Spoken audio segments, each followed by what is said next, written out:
आज हम लोग जो इंग्लिश का एक बहुत छोटा सा और सिंपल सा टॉपिक पढ़ रहे हैं, ठीक है। हम लोग एक एक्सप्रेशन यूज करते हैं बहुत ज्यादा, ठीक। कौन सी एक्सप्रेशन यूज करते हैं? जैसे हम लोग बोलते हैं कोई बड़ा काम करने की तो दूर की बात है, मैं ये काम भी नहीं कर सकता। जैसे अगर समझो कि हाँ, बाइक चलाना तो दूर की बात है, मैं तो साइकिल भी नहीं चला सकता, होता है। कार चलाना तो दूर की बात है, मुझे तो उसका दरवाजा खोलना भी नहीं आता। इस तरीके के एक्सप्रेशंस। जैसे बच्चे बोलते हैं सर इंग्लिश बोलना तो दूर की बात है, मैं तो पढ़ भी नहीं पाता, ठीक है। इस तरह के एक्सप्रेशंस को बोलने के लिए हम एक फ्रेज यूज करते हैं, उस फ्रेज का नाम है लेट अलोन। क्या नाम है?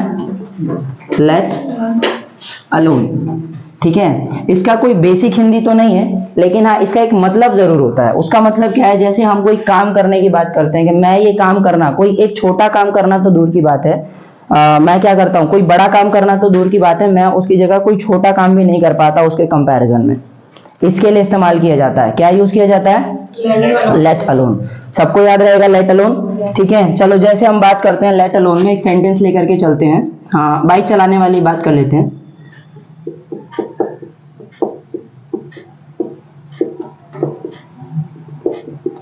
मैं तो साइकिल भी नहीं चला सकता, ठीक है। बाइक चलाना तो दूर की बात है।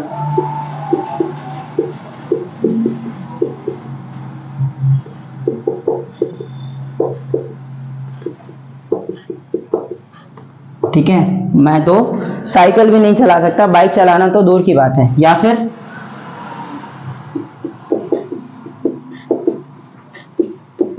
मैं तो इंग्लिश पढ़ भी नहीं सकता, बोलना तो दूर की बात है, ठीक है।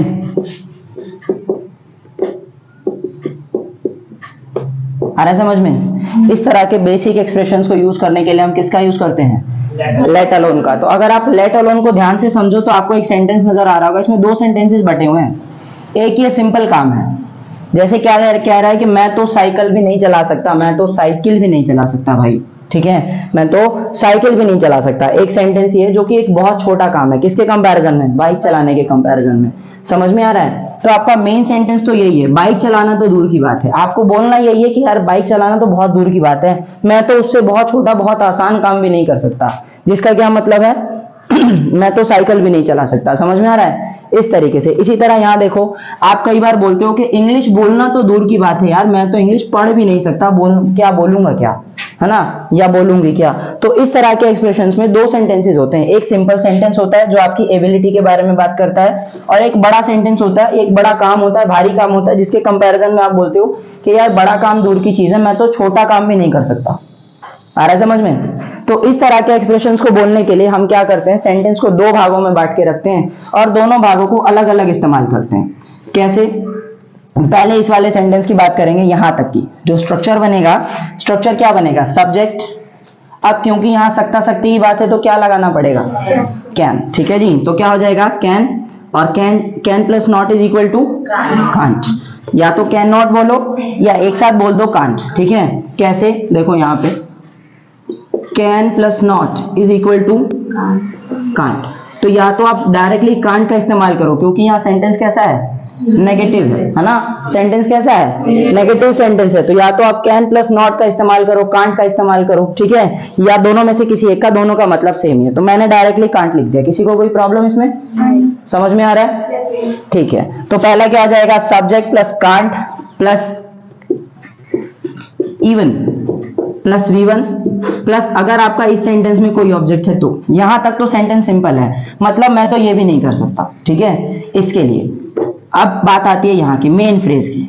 तो यहाँ पे आप क्या करोगे? सेंटेंस में कॉमा लगा के लेट अलोन, ठीक है, प्लस V1 प्लस ऑब्जेक्ट, ठीक। बस यहां बात खत्म हो जाती है। आप इसको ऑब्जेक्ट भी कह सकते हो, ये यहाँ पे कई लोग इसको सब्जेक्ट भी कहते हैं, कई लोग इसको अदर वर्ड भी कहते हैं। क्या बोलते हैं? अदर वर्ड, ठीक है जी। सबका मतलब सेम ही है कि भाई ये काम करना तो दूर की बात, मैं तो वो भी नहीं कर सकता। आ रहा है समझ में? चलो, ये हो गया इसका बेसिक स्ट्रक्चर, ठीक। अब इसके स्ट्रक्चर के हिसाब से अगर मैं ये वाले सेंटेंस में फिट करूं, क्या कि मैं तो साइकिल भी नहीं चला सकता, बाइक चलाना तो दूर की बात है, तो साइकिल कौन नहीं चला सकता? मैं। तो मैं के लिए क्या आ जाएगा?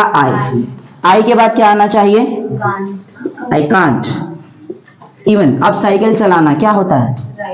I can't even ride a cycle, right. I can't even ride a cycle, मैं तो साइकिल भी नहीं चला सकता। किसके कंपैरिजन में? Let alone ride a bike. आ रहा है समझ में? बाइक चलाना तो दूर की बात है, मैं तो साइकिल भी नहीं चला सकता। आ रहा है समझ में? चलिए, जैसे ये सेंटेंस है, मैं तो इंग्लिश भी नहीं पढ़ सकता, बोलना तो दूर की बात है। तो इसके लिए क्या बनाओगे? सबसे पहले क्या आएगा? आई, ठीक है। उसके बाद I can't even, I can't even read English, ठीक है। I can't even read English, मैं तो इंग्लिश पढ़ भी नहीं सकता। किसके कंपैरिजन में? Let alone speak it, speak in it, okay.